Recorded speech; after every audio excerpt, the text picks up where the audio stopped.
Welcome to this overview of the technique system in Mabinogi. I will not be discussing the relative strengths of the techniques in this video. More techniques will be released in the future, but I wanted to address the overarching system and the 10 techniques currently in the game as of G22. The technique system consists of 10 special techniques, some active and some passive, that can be assigned into sets of 5. You can save up to 5 sets at a time, which can be edited at your leisure to make switching between sets on the fly easier. Switching sets has no cooldown and no associated cost, and can be done even while in combat. Switching sets will not cancel active buffs if both the set you're swapping from and the set you're swapping to have that technique slotted. However, switching will immediately deactivate any active techniques from the set you're switching from if the set you're switching to doesn't also have that technique. Because you can switch sets without penalty, it is technically possible to set up all 5 of your sets with the same 4 passives and 1 active ability that you change for each set, and then swap between the sets when you use the duration of each active ability. The techniques can be leveled from 1 to 10, increasing in strength and sometimes gaining additional effects. To level up a technique, you must first invest Briogh into the technique via hitting the plus button on the user interface. There are 3 types of Briogh: Achievement, which is red, Challenge, which is green, and Discipline, which is blue. Each type of Briogh can only be used to invest into the techniques that match its color. For example, Iron Will can only benefit from Briogh of Achievement and cannot interact with the other 2 types. Once the sufficient amount of Briogh has been invested into a technique, it can be leveled up for a cost. This cost increases depending on the level of the technique. At early levels, it only costs AP, but eventually costs Briogh crystals and virtuous, noble, and glorious Briogh crystals as well, depending on the technique. These crystals are obtained as rewards from Tertuin. Briogh of Achievement is earned at 10 per level up. Briogh of Challenge is earned at 50 per dungeon or shadow mission completion, and Briogh of Discipline is earned at 50 per repeatable quest completion. These values cap at 1500 total per week, totaling to 150 level ups, and 30 dungeon or shadow mission completions, and 30 repeatable quest completions. The easiest way to farm green and blue Briogh up to the cap is to spam Albi Normal or Conflict on basic difficulty, and to spam the repeatable curry paste or mayonnaise recipe quests sold by Glennis in Dunbarton. Additionally, each day, up to 10 AP can be converted individually into Briogh at a rate of 10 Briogh per AP. This provides you a total of 100 Briogh per day, which bypasses the weekly 1500 cap. Regardless of how you get your Briogh, you can only hold 5000 Briogh of each type at a time, so make sure to spend your Briogh. Iron Will grants Advanced Heavy Standard for its duration. To use it, you must own the Unstoppable title, have at least rank 1 of either Light or Heavy Armor Mastery, at least 210 Will, and currently have Light or Heavy Armor equipped. You don't need to have the Unstoppable title equipped. Note that once you have activated Iron Will, you can unequip the armor and it will persist, in case you need a Bohemian wear for your archery set bonus. This technique is acquired as part of G22. Vital Surge fully heals you and then grants bonus HP for its duration. To use it, you must own the Sturdy title and the Tank title, have rank 1 Divine Link, and have at least 35 renown with Edurn. You get this as part of G22. Dampen Shock passively provides additional base defense and base magic defense.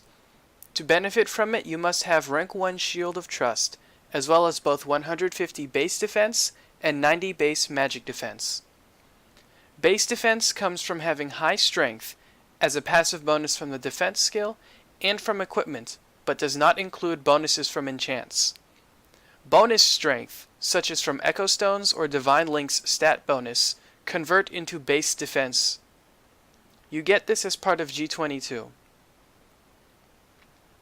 Blunting Field passively provides additional base protection and base magic protection. To benefit from it, you must own the Briogh from G11 and have at least 5 base protection and 40 base magic protection. You get this as part of G22. Defiance passively provides a 20% chance to restore your HP and knock back surrounding enemies when you reach 0 HP. To benefit from it, you must own the Transcended Death title and have the journal achievement Obsessed with Rebirthing from rebirthing 50 times. You get this as part of G22. Time Shift, upon activation, grants you stacks of a buff visualized beside your name. Every time you attempt to use an applicable skill that is currently on cooldown, such as Lightning Rod, the cooldown will be refreshed to allow you to use that skill and instead consume a stack of the Time Shift buff. You have 30 seconds, or 40 seconds at level 10 Time Shift, to use the stacks that the skill grants you. Crusader skills, Nova of Obliteration from the Divinity skill set, and Bakram Explosion from the Chains skill set are not affected by Time Warp. However, Meteor Strike, Snapcast, Final Hit, and Final Shot, among others, are affected. To use Time Warp, you must own the Busy title from completing 3 or more part-time jobs in one day, and have Rank 1 Dorka Mastery and Rank 1 Meteor Strike. To obtain this technique, complete the quest that you receive after completing G22. You will simply need to speak to Marlid and view a cutscene by using an item that they give you. Redoubled Offensive passively grants you a 5% chance to attack an additional time on any attack. This additional attack does bonus damage and is visualized by a Grim Reaper swinging its scythe at the target. If an area of effectability such as Fireball or Windmill triggers the bonus attack, all targets hit by the original AoE will be attacked by it and take full damage. For abilities that deal damage in one hit, but visually split that damage into several hits in the animation, such as Chain Sweep, the Reaper's damage will trigger based off of the full damage of the ability, not one of the smaller visual effect only numbers. To benefit from this technique, you must have Rank 1 Judgment Blade and 150 luck. To obtain this technique, complete the quest that you receive after obtaining Time Shift. The quest will require you to reach level 3 Time Shift to complete. Relentless Assault increases ranged aim speed and cast speed and reduces attack delay for its duration. This ranged aim speed does not stack with Vision of Ladeka. To use it, you must have Rank 1 Vivace and Rank 1 Fantastic Chorus, have at least 1800 potential levels, and own the Experienced title. To obtain this technique, complete the quest that you receive after obtaining Redoubled Offensive. The quest requires you to reach level 3 Redoubled Offensive, at which point you will be tasked with retrieving 10 Enchanted Fog Orbs. You will receive 5 of these orbs for completing the Fetfiada version of Tectuin, or 1 of these orbs for running out of time in the same dungeon. The simplest method to obtain these orbs is to solo AFK inside Fetfiada for 20 minutes at a time to receive the orbs. Alternatively, if you can find a party to carry you through the dungeon, that method is much faster. Elemental Attunement passively enables bonus effects to proc off of weapons that have been given elemental enchantments. Ice elemental weapons slow enemy movement speed. Lightning elemental weapons trigger a timed proc that causes reduced knockdown gauge accumulation for their duration, allowing you to hit an enemy more times before they're knocked down. And fire elemental weapons trigger a bleeding effect that deals 5 bonus ticks of damage that scale with the level of this technique. To benefit from it, you must own the Elemental Master title, have Rank 1 Fusion Bolt, and have at least 35 renown from Endelion. While these are the only requirements listed on the technique window, you must obviously also have a weapon endowed with the element of your choice. Elemental Reforges do not proc Elemental Attunement's bonus effects. Weapons can be enchanted with these elementals by simply using the small elemental items that can be dropped by certain monsters or harvested en masse from sprites. Wands, staves, and cylinders enchanted with elementals will cause those elemental effects to apply from any spell cast from those weapons. For example, a staff enchanted with ice elements can cause movement speed reduction upon hitting enemies with fireball. Similarly, cylinders enchanted with elements can proc the element by attacking with any alchemical skill. Note that this technique does not apply its effects to magical elements.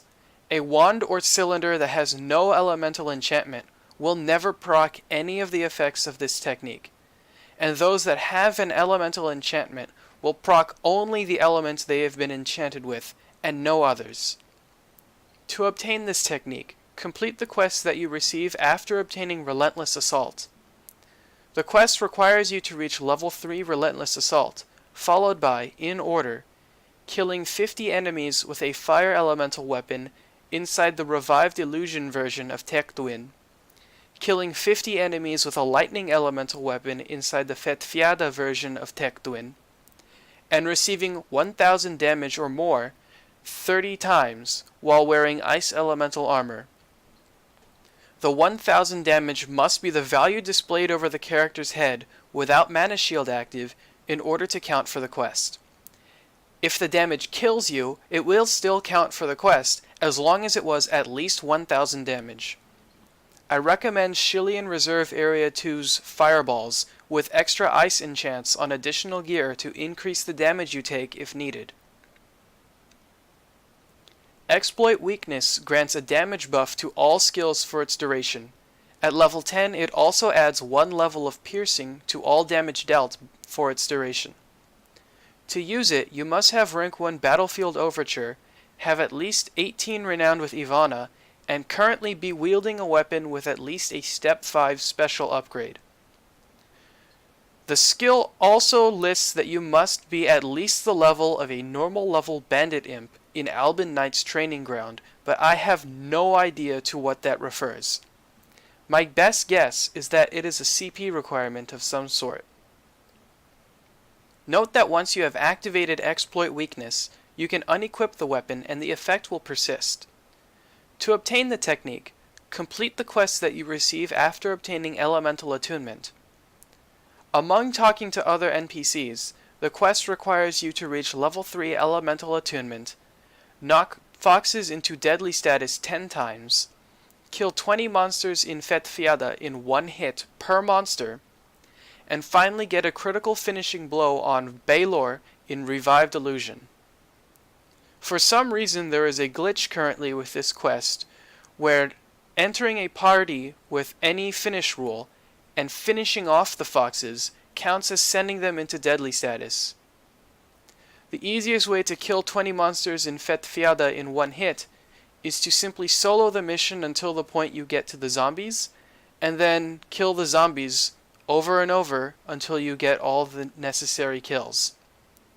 The critical finishing blow on Baylor can be done by setting the party finish rule to any finish and then using Way of the Gun with normal attacks. The technique system is clearly aimed at players that have a wide variety of skills and have been playing the game for a long period of time. Do not stress yourself out if you are unable to achieve the requirements for some of them. Simply train yourself and eventually get good.